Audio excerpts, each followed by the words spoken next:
യേശുവിൻ്റെ ജനനത്തെക്കുറിച്ചുള്ള അറിയിപ്പ്. മംഗളവാർത്ത തിരുനാൾ. ലൂക്കായുടെ സുവിശേഷം 26 മുതൽ 38 വരെയുള്ള വചനങ്ങൾ.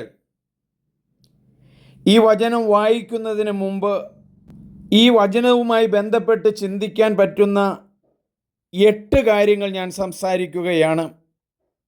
1. സഭയുടെ ആരംഭം മുതലുള്ള ഒരു തിരുനാളാണ് മംഗളവാർത്ത തിരുനാൾ. പ്രത്യേകിച്ച് അത്തനാസിയൂസ്, വിശുദ്ധ ആംബ്രോസ്, വിശുദ്ധ അഗസ്തീനോസ് എന്നീ പിതാക്കന്മാരുടെ എഴുത്തുകളിൽ ഇത് കാണാം. 2.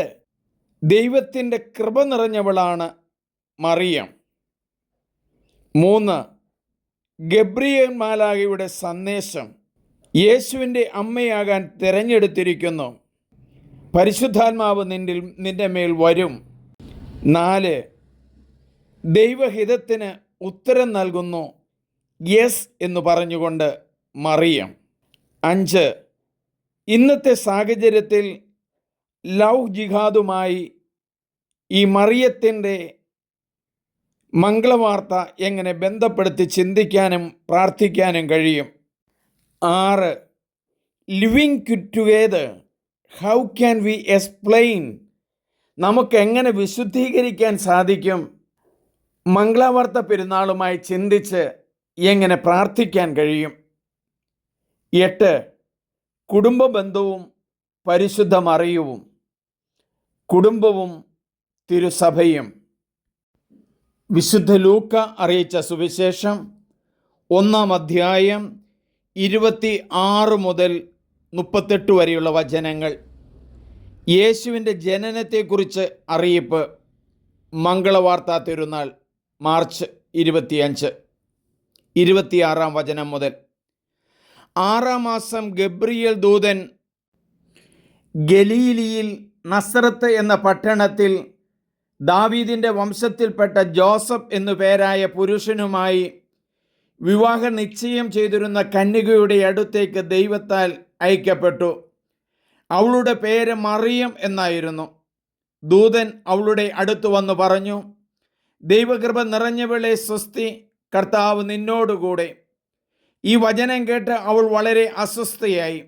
എന്താണ് ഈ അഭിവാദനത്തിൻ്റെ അർത്ഥമെന്ന് അവൾ ചിന്തിച്ചു.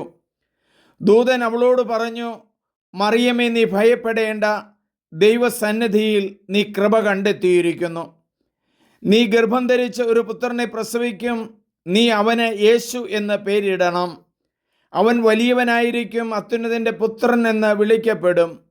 അവൻ്റെ പിതാവായ ദാവീദിൻ്റെ സിംഹാസനം ദൈവമായ കർത്താവ് അവന് കൊടുക്കും. യാക്കോബിൻ്റെ ഭവനത്തിന്മേൽ അവൻ എന്നേക്കും ഭരണം നടത്തും. അവൻ്റെ രാജ്യത്തിന് അവസാനം ഉണ്ടാകുകയില്ല. മറിയം ദൂതനോട് പറഞ്ഞു, ഇതെങ്ങനെ സംഭവിക്കും? ഞാൻ പുരുഷനെ അറിയുന്നില്ലല്ലോ. ദൂതൻ മറുപടി പറഞ്ഞു, പരിശുദ്ധാത്മാവ് നിന്റെ മേൽ വരും, അത്യുന്നതൻ്റെ ശക്തി നിന്റെ മേൽ ആവസിക്കും. ആകയാൽ ജനിക്കാൻ പോകുന്ന ശിശു പരിശുദ്ധൻ, ദൈവപുത്രൻ എന്ന് വിളിക്കപ്പെടും. ഇതാ, നിന്റെ ചർച്ചക്കാരി വൃദ്ധയായ എലിസബത്തും ഒരു പുത്രനെ ഗർഭം ധരിച്ചിരിക്കുന്നു. വന്ധ്യ എന്ന് പറഞ്ഞിരുന്ന അവൾക്ക് ഇത് 6-ാം മാസമാണ്. ദൈവത്തിന് ഒന്നും അസാധ്യമല്ല. മറിയം പറഞ്ഞു, ഇതാ കർത്താവിൻ്റെ ദാസി, നിന്റെ വചനം പോലെ എന്നിൽ നിറവേറട്ടെ. അപ്പോൾ ദൂതൻ അവളുടെ മുമ്പിൽ നിന്ന് മറഞ്ഞു. മാർച്ച് 25 മംഗളവാർത്ത പെരുന്നാളാണ്. സാധിക്കുമെങ്കിൽ ഈ സുവിശേഷ ഭാഗം 6-7 പ്രാവശ്യം നിങ്ങൾ കേൾക്കുക. പ്രത്യേകിച്ച് മക്കളില്ലാത്ത ദമ്പതിമാർ ഇന്ന് ദിവസം പ്രത്യേകമായിട്ട് പ്രാർത്ഥിച്ചാൽ കുഞ്ഞുങ്ങളെ ലഭിക്കും. മംഗളവാർത്തയുടെ പ്രത്യേകത അതാണ്. ദൈവത്തിൻ്റെ ആത്മാവ് നിങ്ങളിലേക്ക് കടന്നു വന്ന് ഒരു പുത്രൻ, ഒരു പുത്രി ജനിക്കും. നമുക്ക് പ്രാർത്ഥിക്കാം. ദൈവത്തിൻ്റെ സമാധാനമുണ്ടാകട്ടെ.